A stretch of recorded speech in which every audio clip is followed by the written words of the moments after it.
So now we're going to try a different move. So hopefully you've seen some of the other options that you have. Today with this one, we're doing the cow catcher or bulldog or etc. Just kind of a spin the name type one. Yeah, after 12 years of coaching wrestling, I can tell you definitively that every move has at least 3 different names to it. So if you are one of those people that are married to one name, I've got bad news for you. You're not 100% right. On the good side, you're probably not wrong either. Yeah. So this one is called, I've heard it called cow catcher, I've heard it called bulldog. I've heard reasons why one is called this and not the other. So understand that if you got the move, you can call whatever you want. It's yours.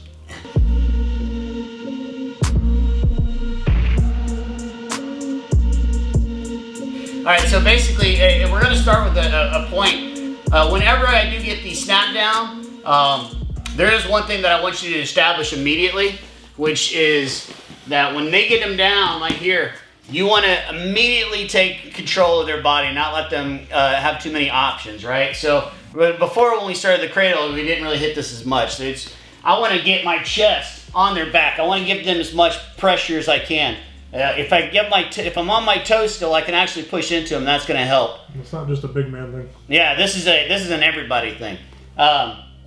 And then from here, if I wanted to go into the cradle, I would just turn, and it's not as agile as it looks. Trust me, it's not that hard. And I'll have Rusty do it later if you need some validation on that. But I can also, instead of going to the side, I can start attacking him straight at the head, right? So what I like to do here is I'm going to introduce you to a very important move for me. It's called the Chinstrap. So what I'm doing here, you can see his head's up, just like a chin strap in football. I'm just cupping his chin. I'm not trying to grip it. I'm not putting him in a headlock. It's called a chin strap. Just grabbing his chin, right? Now, if I do it with this hand, I want to show you what I'm doing with my hand or my arm. That makes it important. When I get that chin strap in, I'm collapsing my elbow down across his ear and I'm pinching it in. Now, if I have that chin strap on the other side, what this hand will usually do is I'll pinch it and I'll grab his tricep and I'll pinch my elbow in on that side too. All right, now this gives me a lot of different options and it allows me to keep a lot of control over him. Now from here, if I'm on this side, which I'll show for the camera, here, pinch. If I want to do a cow catcher, all I really need to do is take this hand, shoot an underhook, like that.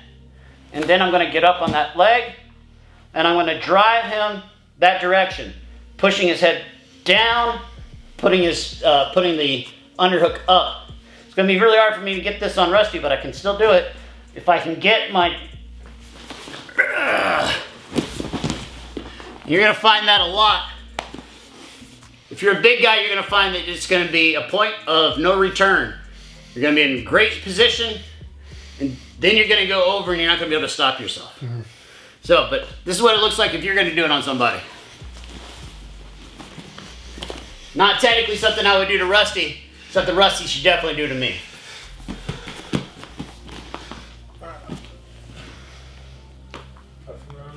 Mm-hmm. I'm going to shoot that deep.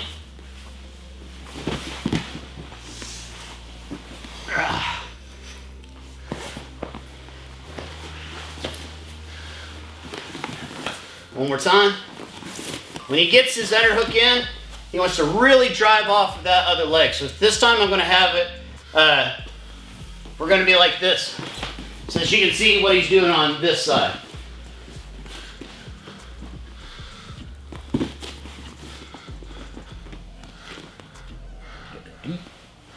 Put that leg up.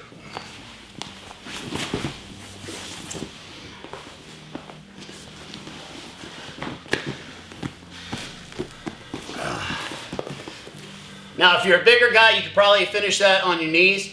If you're having a hard time picking somebody up, as you go over, you can put this foot up so you get more leverage on it.